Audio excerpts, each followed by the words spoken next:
Introduce Nathan McLoughlin. So Nathan is Managing Director at McLoughlin Planning, and McLoughlin Planning have been members of C2S for many years and official partners for several years as well. So Nathan is a great person to give us an update on what's going on from the planning side, and thought that a great topic this morning would be to look at what it will mean to us all if the different political parties get in, what their views on planning will be, and also, how that might impact on us all. So Nathan, over to you, and welcome this morning. Thank you, Angela, and good morning, everybody. In terms of putting this presentation together, what I wanted to do was just provide a sort of quick canter through what the three main political parties are proposing for planning and what it means really for Gloucestershire in the future. Now, the reason why I'm doing this is unless you've been completely avoiding the media, we are well and truly in a housing crisis. And I think it's fair to say that planning has never been quite so high up the political agenda. I've been practicing for 25 years, and my industry has been quite happily bumbling on in the background, upsetting people, building houses, building industrial estates, and all sorts of manner of things. Without turning up on the news at 6.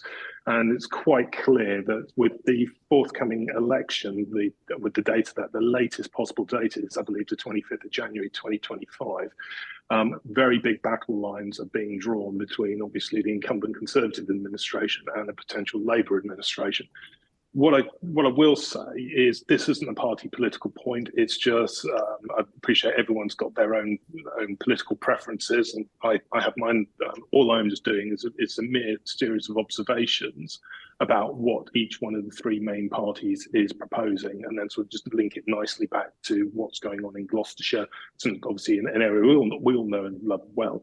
And if there are people who are looking further afield, again, equally very happy to have a sort of offline conversation about that, but some of the principles actually still hold true. So what I want to do is I'll start with obviously the government. I'll then go to the Labour Party, and then I'll go to Liberal Democrats. So in terms of the Conservative administration, obviously the recent party conference planning wasn't high up there, and also what you saw was some of the deep divisions and fault lines in the Conservative Party about house building coming to the fore, with the dropping or the advisory status of 300,000 homes per annum as the national building target. So what we have with the Conservatives is not much from a party standpoint, but what we have from a governmental standpoint is in the last couple of weeks have seen the royal assent of what's known as the Levelling Up and Regeneration Bill, or Levelling Up and Regeneration Act.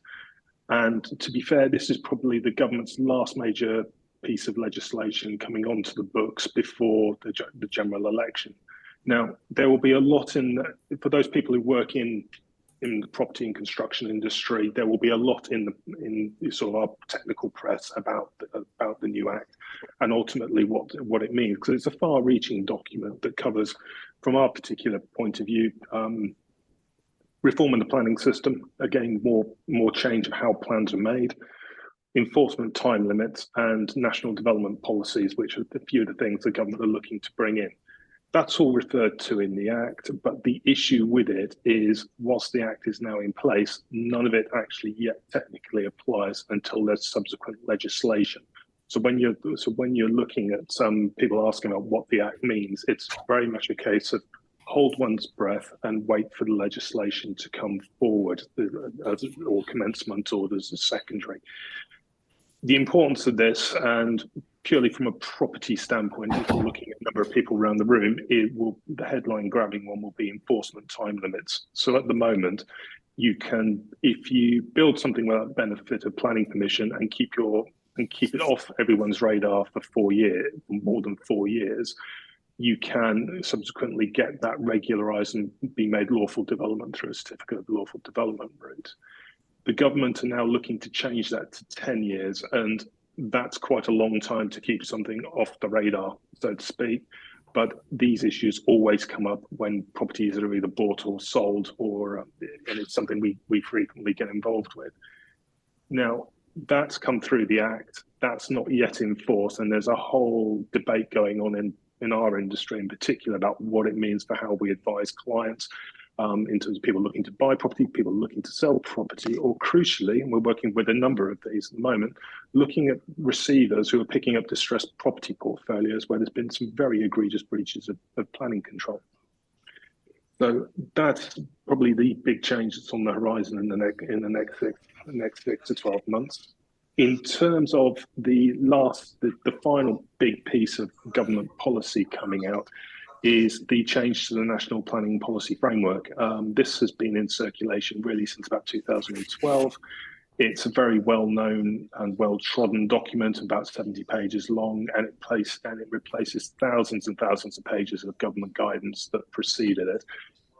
Very simply, the Right Honourable Michael Gove MP wrote to local authorities on the 8th of September saying that there would be a revision to the NPPF once the Levelling Up and Regeneration Act was passed, and it would be due in the autumn of 2023. Now, at the moment, we sit here on the 8th of November. We've had bonfire night, we've had Halloween. I'm starting to feel quite Christmassy. That's normally attributed to winter. So I'm not entirely sure when this document will arrive, but it's already late in my book. But it's one to hold on to, because when it comes out, it'll have major ramifications for house building and development in general. I'm not going to speculate about what it's going to say, because having been a seasoned government watcher for most of my career, obviously doing town planning, it's just not worth speculating. We'll deal with the damage when it hits. So moving on to the Labour Party and what they've said. Now, Keir Starmer obviously has caught a bit of the Boris Johnson effect in terms of building. He really likes the idea of getting Britain building again and wants to build lots and lots of houses, which is great from meeting the housing crisis. But in terms of his party conference, he's obviously had quite a good one, and his government has committed to an immediate blitz of planning reform, and that's from their publicity material. It's certainly not my statement, and it's about empowering choice to local communities, about giving them a genuine voice about where new homes should be built, and equally challenging those who say homes shouldn't be built to sort of better explain their reasons why. So it's very interesting that from a conservative angle, we go from quite a sort of traditional, we're making planning still difficult, so to speak, to a Labour government that are again committed to reform, committed to getting building again, and equally have made a stated aim to build on Greenbelt. This is hugely politically challenging for any government of any particular colour, because the Greenbelt is one of the sort of sacred cows of planning that is notoriously difficult to deal with. And we've obviously in Gloucestershire, we have a lot of Greenbelt that is obviously constraining Cheltenham quite badly. Now, finally, turning to the Liberal Democrats. Now, I've got a bit of particular soft spot for Sir Ed Davey. In the depths of the pandemic, I don't know whether any of you will recall, the government launched a white paper on planning reform, where we were going to take the current system as we've known and loved and rip it up and turn it into a zonal system. And the government at the time employed some of the brightest legal minds in the country who really knew their stuff on planning to help advise on this. This was all looking great, sort of very, very exciting period to move into. And then unfortunately, the Chesham and Amersham by-election result came in, which was a thumpingly good result for the Liberal Democrats, as they unseated the Conservative majority of what was perceived to be an extremely safe seat. Now, in his sort of party's victory speech, Ed Davey was quoted as saying that this was a massive mandate for those of us who are campaigning against planning reforms. Just leave that to hold that there for a second. Well, dear old Ed, bless him, has had a bit of a reality check. As the recent party conference, the young Liberal Democrats who want to get on the housing ladder are not particularly impressed with the leadership about their general reluctance to build homes and affordable homes, and were able to force a motion through conference that they were going to sort of set a national housing target of 380,000 homes per annum, as well as a commitment to build 150, or part of that is building 150,000 new council homes.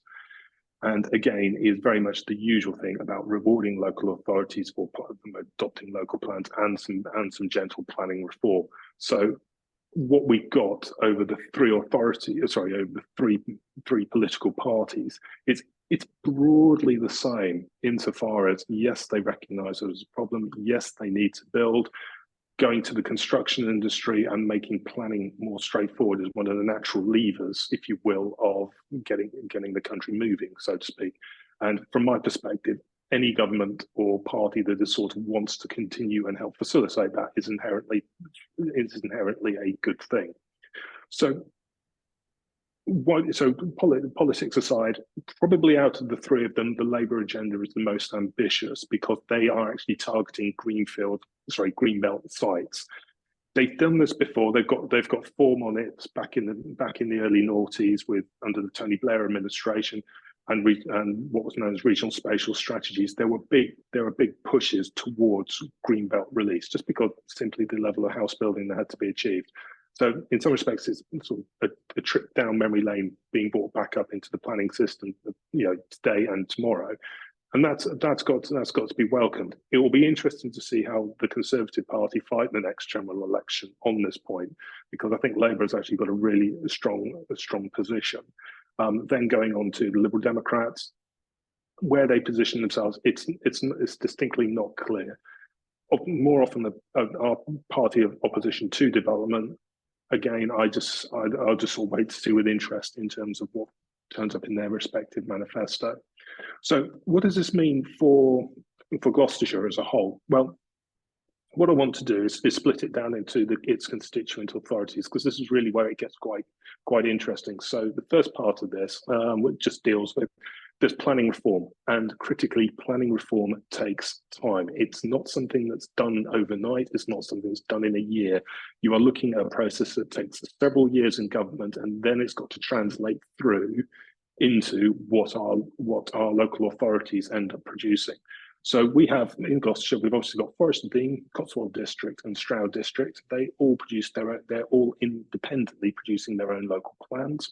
And then we have Cheltenham, Gloucester, and Tewkesbury, who produced their what's known as the Joint Core Strategy, which is the current adopted plan, and they are preparing. And then beneath that, they prepare their own individual plan, just provide sort of some nitty-gritty development control policies for developments expressly within their districts. So the key thing with all of these is that Forest of Dean and Cotswold District are only just starting to review their local plans. They've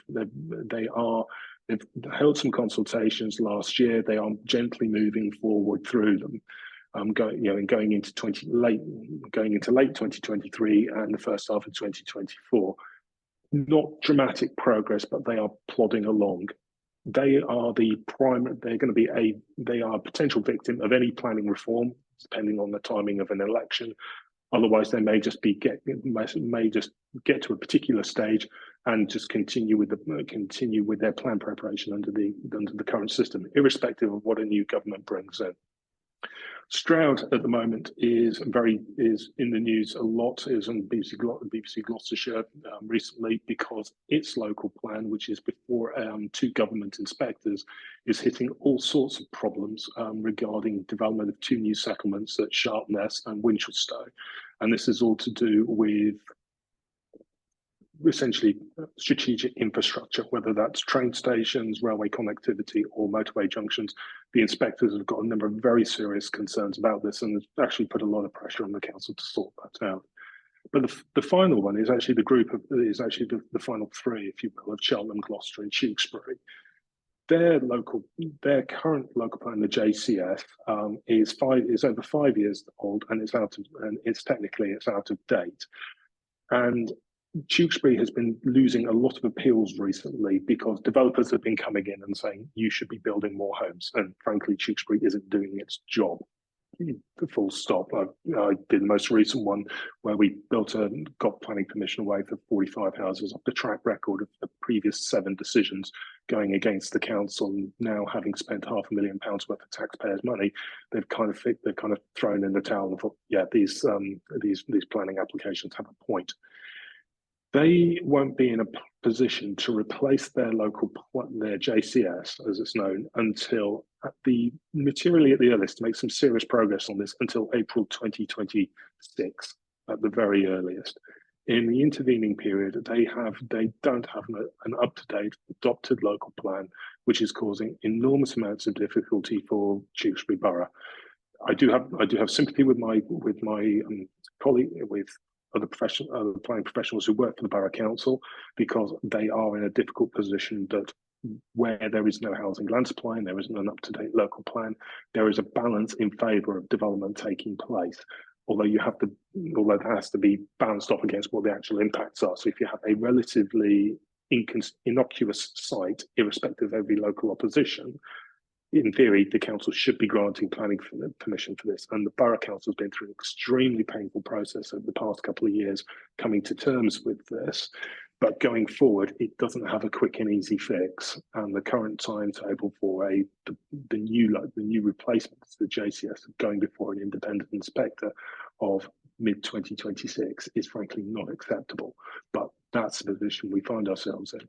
So, Andrew and Suzanne, in terms of what's happening with planning at the moment, it's a really interesting time. There's going to be a lot of change, but also we're in this slightly dead period that we are coming into election. We don't know exactly when it's going to be called, but the clock is seriously running down. And in terms of going forward, the advice we give to clients of whatever size of persuasion is, it is about looking over beyond the next 12 months, beyond the next 24 months, and actually looking a lot longer term about appraising your assets better and being prepared for that long, hard slog of where something might not be able to happen for some time, but actually getting your plans aligned so that when those opportunities do take place in 25 and potentially even going into 26, that you're there and you're ready. Thank you. Quite a lot to take in there, Nathan. Definitely Sorry. A huge amount of information. Does anybody have any quick questions? We'll do more questions at the end, but yeah, Dominic, you have a question for Nathan. Hi, Nathan. Morning. Hopefully you can hear me. Diplomatically, maybe, because I'm not quite sure if anybody here is from the local authority, but can you give us an overview of the challenges and struggles that a number of the local authorities in and around Gloucestershire have in relation to number of staff, quality of staff? Because if the output is not there, it's still going to be a bottleneck. And also maybe how that relates to what the plans are more broadly to get more planners into the business. Yeah, very happy to. And unfortunately, the system is in a bit of a mess, and that's not sort of just taking a pot shot at my public sector contemporaries. Just looking at how departments are structured, and the progressive brain drain, if you will, of experienced officers leaving the profession just through retirement, amongst other things, or heaven forbid, actually transferring across into the private sector. There has led to a glut of primarily contractors coming into working for the local governments, and it's been the easiest way that many of the local authorities here in Gloucestershire have actually been filling desks and just having that capacity in their offices.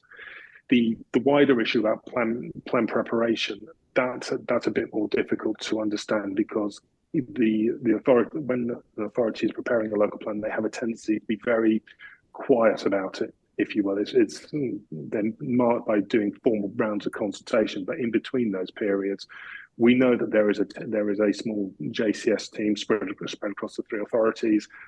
Do we know exactly what they're doing? Not really, but we do know it's producing a local plan is a hell of a stretch for any local authority. And we'll take my hat off to there's a guy called Adam Gooch who works at Gloucester City Council, and he was the sole person responsible for their local plan when it went through a local plan examination a couple of years ago, and that is an enormous task for an individual to complete. Thank you. Thank you, Nathan. Does anybody else have a quick question for Nathan? Yeah, I do. Off to you, Alec. So I recently have had quite a few of my clients who've got their planning permissions through relatively quickly, almost on time. But I've got a number of people who have been chasing and pestering local authorities for 2 years now on schemes. What would be your advice to them as to how to get it over the line without just prompting them to say no? Yeah, it's that whole thing of, do you try carrier pigeon, semaphore, and smoke signals? Because I'm using the telephone and the internet just clearly hasn't worked. Sometimes there's a really difficult balance to strike. Of obviously you want a planning decision. Let's put it down to the basics, and obviously then the second step is you want a planning approval, and a lot depends on each individual authority. I mean, we've had officers. We've recently got a planning decision away down in Devon for an equestrian operation, where it's taken us 12 months to get that, and it's just been through continual, persistent, gentle chasing of the officers, because it was a little bit of a controversial case, if you will. But ultimately, we got it away by not alienating the officer. The ultimate recourse you have is going for what's known as a non-determination appeal. And that will, the problem with that is you are going to the planning inspectorate and submitting an appeal and saying, right, we want the inspectorate to determine this. The minute that happens, the decision-making ability of the local planning authority is removed. It then solely relies on the inspectorate, which is then a process that can take roughly 8 to 12 months from current timeframes that we're saying. So your clients, where they've been waiting an inordinate amount of time, they're in a bit of a difficult situation, to be fair, and the level of service that they've received is frankly unacceptable. Is it endemic in the process? There are certainly examples elsewhere that you're not alone.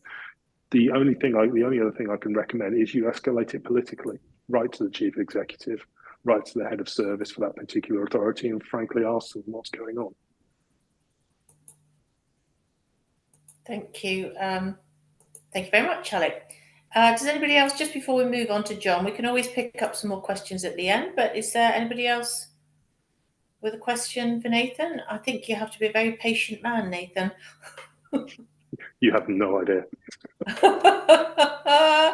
That's a top of your skills requests, I think. Okay, great. Thank you very much. And we will hopefully have a few more minutes to maybe do a few more questions later on. And as I said, we will connect you all up. So if you also have any more questions or queries going forward, I know Nathan would be happy to try and help you and support you with those. Thank you. Okay, so now it's time to move on to John. So I'd like to welcome John. John Brewer is the new Managing Director for Move Property Sales and Lettings. And John's going to give us an update on what he's seeing in the property market now, and also how AI is impacting on their business, and also what 2024 looks like. So, John, over to you.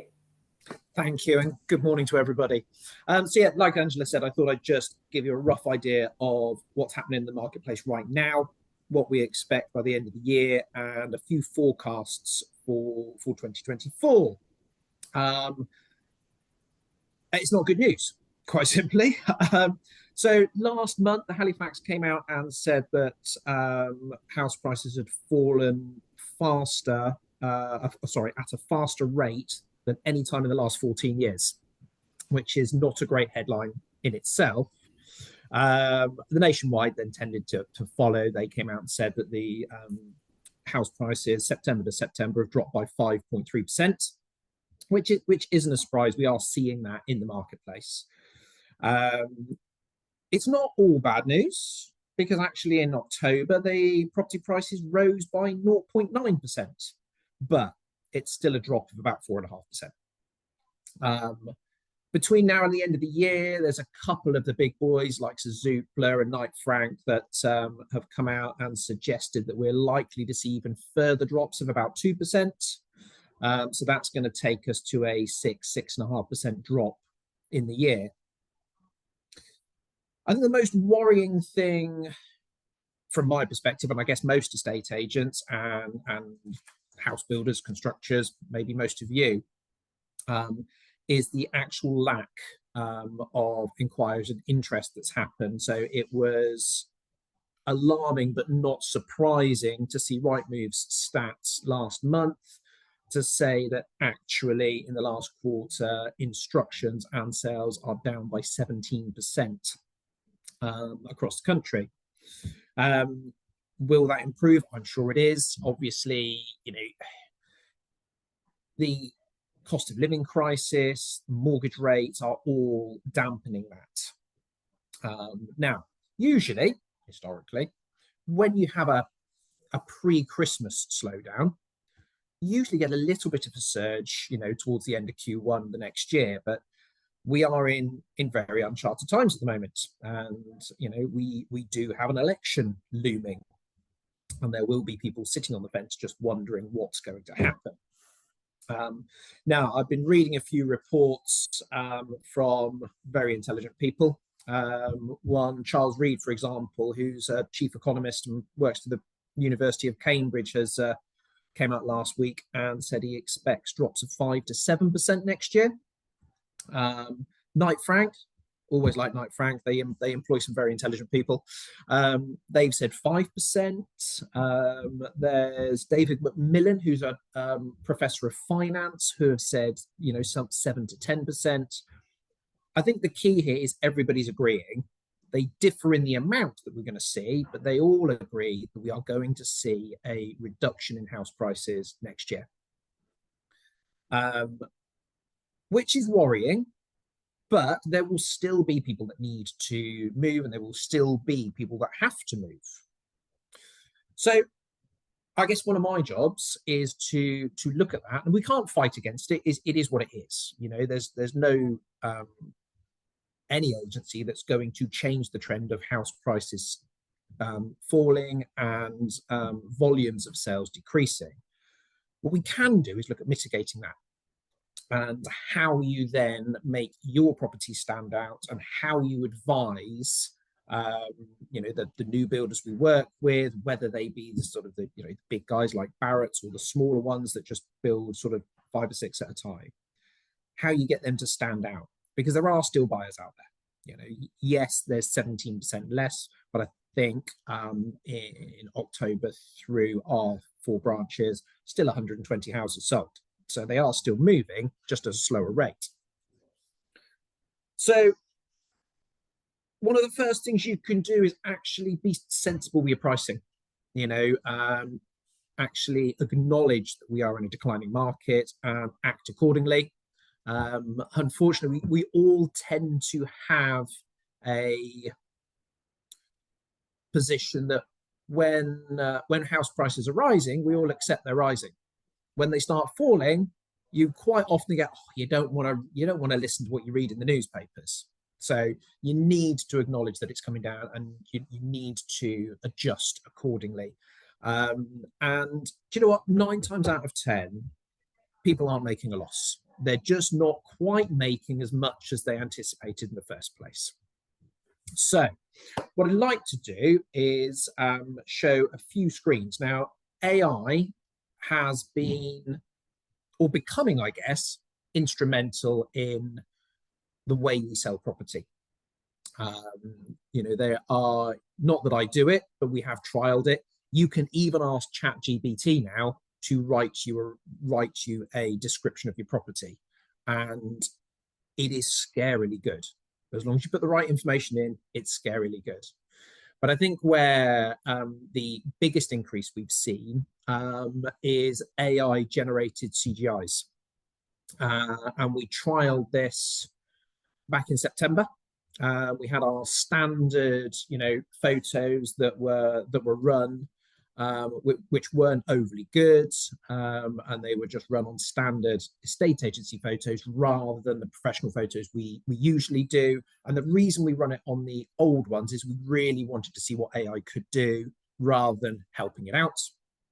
Sent them over to this company, who plugged them into their computers. 10 minutes later, we get these images back. We plugged them in, and surprise, surprise, within a month, we had an 18% increase on inquiries on these 4 properties that we did this with. So let me just share my screen, and it will flick through for you the befores and afters. And just bear in mind, when you look at these took no more than 10 minutes to come back to us, and they are all computer generated.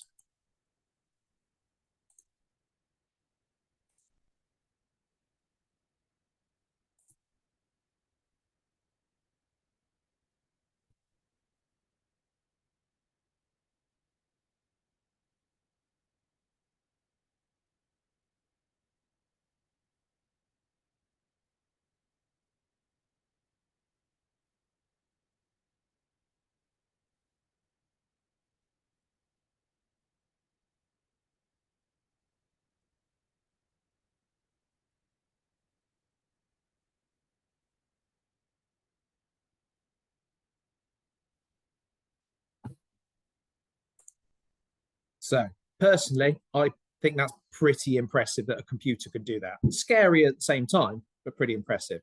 Now, like I said, we had 4 properties we did this on, and we had an average of an 18% increase in inquiries. So I guess it clearly works. And I guess if you ask yourself, if you were looking for a property and you had photo 1 or photo 2, which is the one you're most likely to phone up about? It's going to be the second one, isn't it? So, and it's something that I think if you do have a new home site and you've got a few stock models and you're thinking, why aren't these shifting? You've got to make them stand out from the crowd, because everybody's in the same situation. You either have a choice of making them stand out or just absolutely hammering your prices. Well, hammering the prices is never a good idea, because let's face it, we are here to try and make some money. Now, if I'm hoping that the forecasts for next year aren't as severe as they suggest. If they are, there are other options. So, you don't have to just take a hammering on your guide price. Subject to your financing, you can rent them out.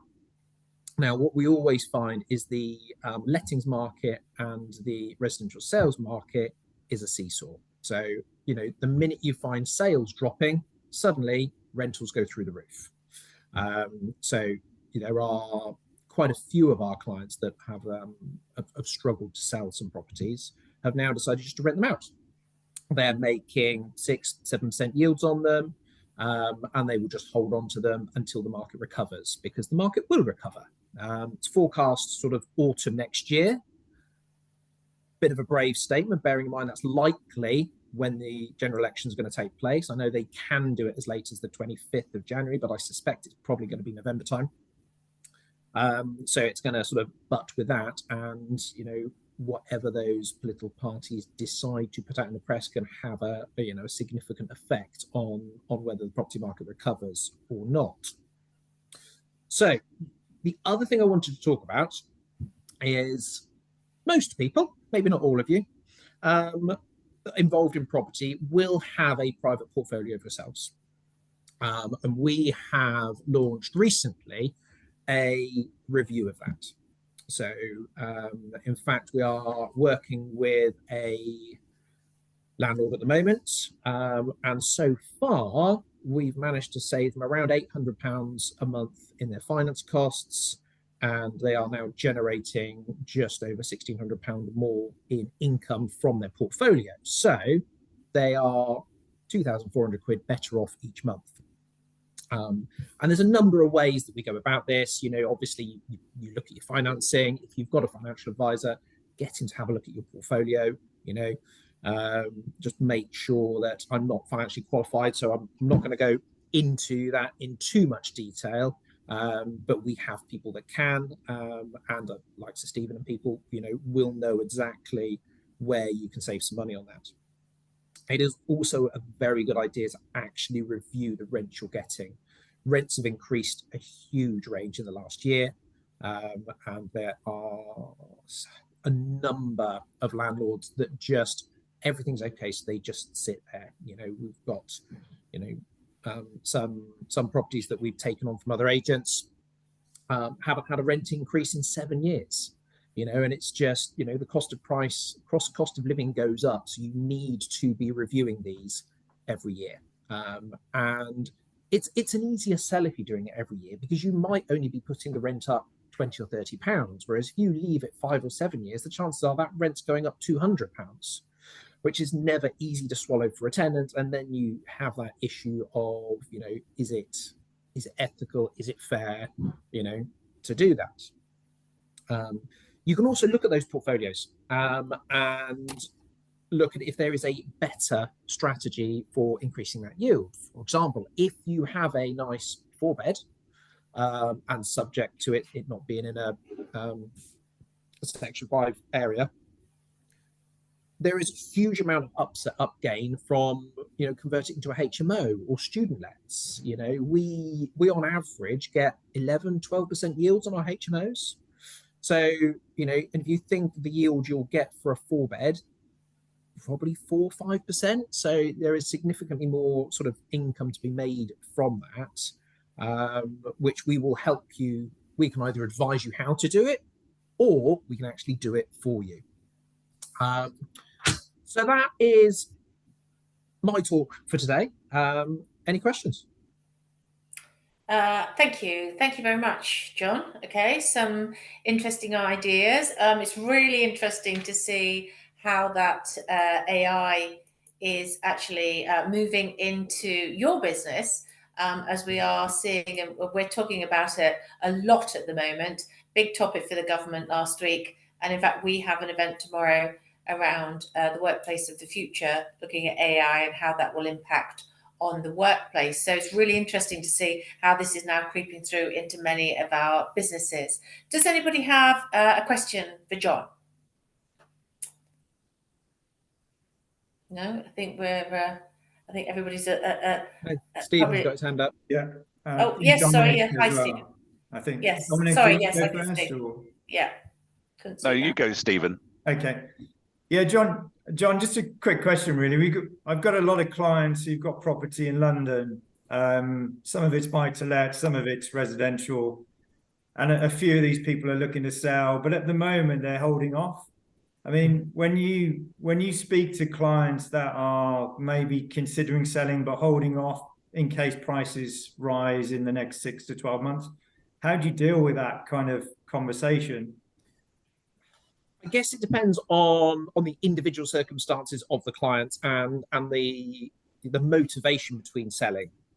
If it is, we've got a few people at the moment that are just saying, because the tax breaks and bits and pieces aren't there, that renting a property now is not as profitable as it previously was.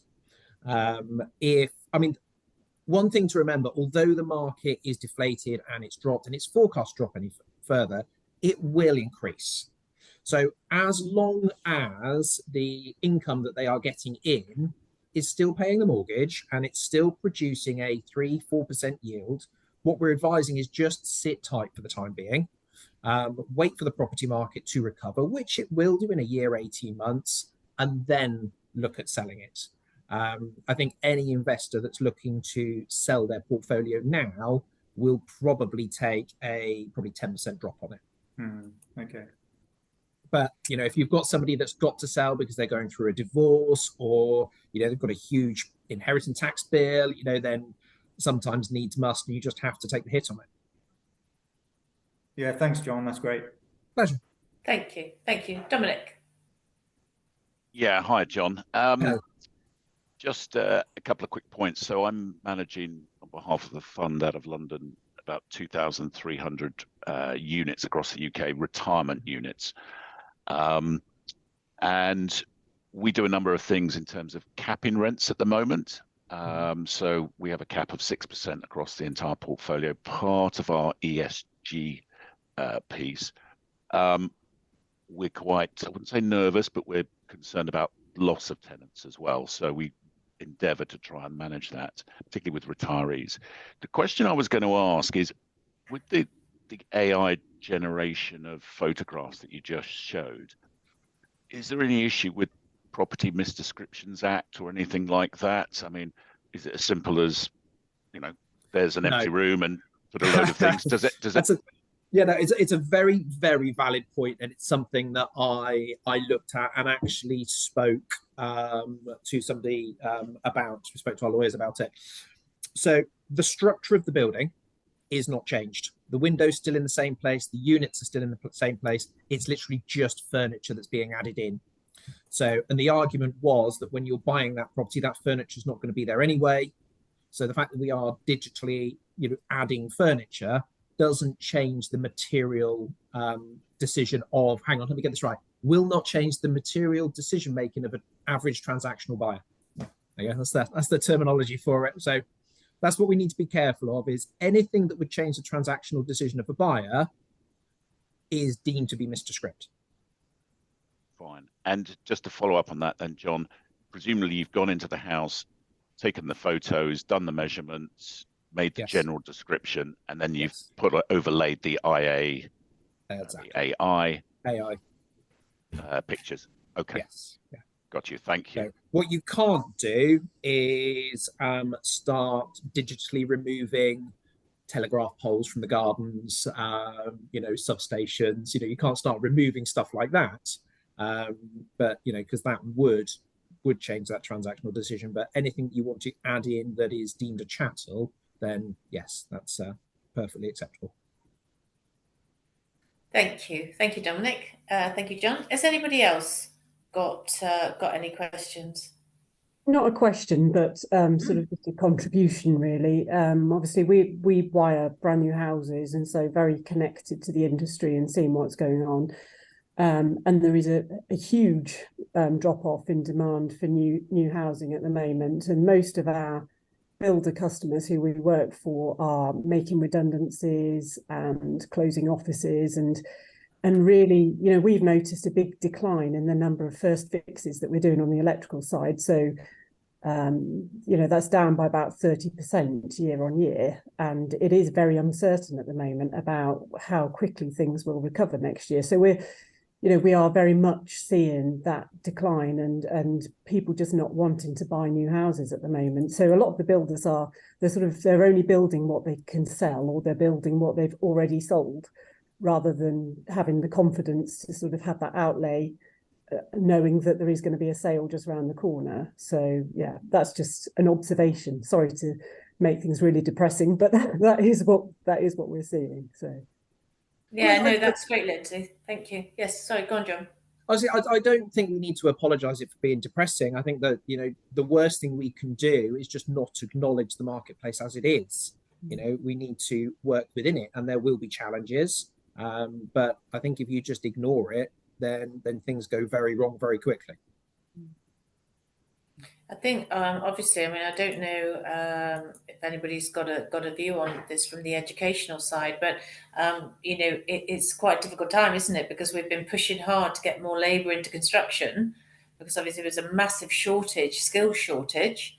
And now, of course, what you're seeing is people are getting laid off. So will those people go and get other jobs? So when it does come back, we're back into that same cycle of you can't get the contractors to actually build the houses, and you're back into that same sort of difficult period. Yeah, that's definitely the case. We're sort of at the moment, we haven't made any redundancies, but we have got some staff who haven't got enough work, realistically, and we are conscious of the fact that they may well leave the industry and then not come back to it. But we're just trying to, I suppose, weather the storm and hope that at the other end of it, we think that when things do pick up again, they will just suddenly take off at a rate of knots. And then the challenge, of course, is trying to find the labour to be able to build houses as quickly as they need to be built. So, Are you seeing, because you have a fantastic apprenticeship programme, so are you seeing young people coming through now on that? Are you seeing the appetite for them to take those apprenticeships up? Although obviously, there is an issue with building at the moment, but as you say, it will come back. It has to, because Nathan started with, you know, the housing shortage. So at some point we've got to build more houses. What are you saying there? No, there's definitely an appetite, people still wanting apprenticeships, but of course, if those vacancies aren't really there so much because the work isn't there. And I think one of the things in the housing, new housing part of the industry is that people have to get used to the fact that you make hay while the sun shines, but you've got to put some of that money to one side ready for when the rain starts, and that, you know, is just almost a way of life in the new build industry, and it's a shame it is the way it is, but that you know isn't going to change in a hurry. What are you saying on the sustainability side? Because obviously you've got the panels and stuff. I mean, what we are seeing as a business actually is that solar PV is really massively taking off, and actually where we've had a decline in turnover because of the electrical side of things, we are making up for that with solar PV. So you know, as a business, that is making a big difference to us, and I think the sector as a whole, the renewables, is set to really ramp up over the next few years, and there's obviously loads of regulatory changes that are going to force that. So, but a lot of new home buyers now really want the PV, EV charging, and that sort of thing. Thank you, John. Are you seeing that much then when you talked earlier around how you can position your property to stand out? Are you seeing things like electrical charging points, or, you know, solar panels, etc.? Is that making a big difference? Is that some people attracting more people? I guess it depends what the drive at the moment. It depends if you've got an electric car. So if we have customers that have the electric car, yes, they want the charger point. Yes, they want solar PVs. And if you have two reasonably identical houses, one with the PVs, one without, people will always go for the PVs. However, if you then try and capitalize on the fact that you've got PVs and you charge an extra £10,000–15,000 more for the house, then people are then going for the cheaper one. So I think the minute you try and upsell to the fact that you've got PVs, people aren't that daft that they will look and go, right, it's going to cost me an extra £15,000. Actually, that's going to be 15 years before I'm even breaking even. I'm not going to be in this house for 15 years, so I'll actually save the money and buy the identical one without it. So I think if you are going to do it, and I do believe it's a good idea, because, you know, I'm all for saving the polar bears, then it needs to be done, but done at cost. And then I think people, you know, especially the new homes builders, you know, if they were putting solar on everything and they weren't, jumping the price up because of it, I think that would have an interesting effect. But obviously, that affects the profit at the bottom, and shareholders don't like that. Thank you, John.